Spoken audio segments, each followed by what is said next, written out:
பாடகரும் இசையமைப்பாளருமான பவதாரணியின் உடலுக்கு இயக்குனர் பாரதிராஜா கண்ணீர் மல்க அஞ்சலி செலுத்தினார்.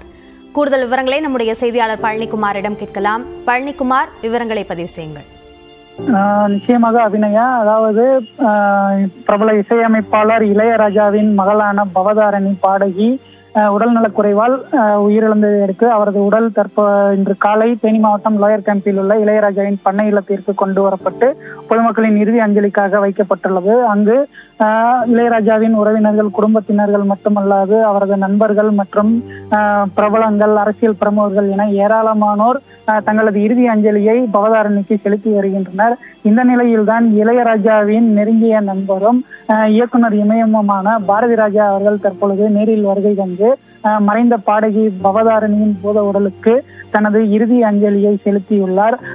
அவரது இறுதி அஞ்சலி செலுத்தும் பொழுது துக்கம் தாழாமல் பவதாரணியின் பூத உடலை கண்டு கண்ணீர் விட்டு கண்ணீர் மல்க அந்த கண்ணாடி பேழையில் இருந்தவாறு அந்த முகத்தை கண்டு கதறி அழுது வந்தார். கதறி அழுது தனது அஞ்சலியை செலுத்தினார். அந்த காட்சியை தான் தற்பொழுது நாம் பார்த்து கொண்டிருக்கிறோம்.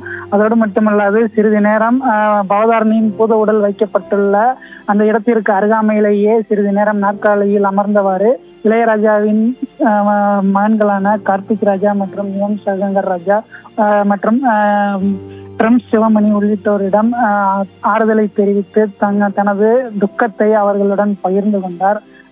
இன்னும் சிறிது நேரத்தில் இளையராஜா மதுரையிலிருந்து லோயர் கேம்பிற்கு வந்ததும் பவதாரணியின் இறுதி சடங்கு நடைபெறும் என எதிர்பார்க்கப்படுகிறது. விவரங்களுக்கு நன்றி பழனிக்குமார்.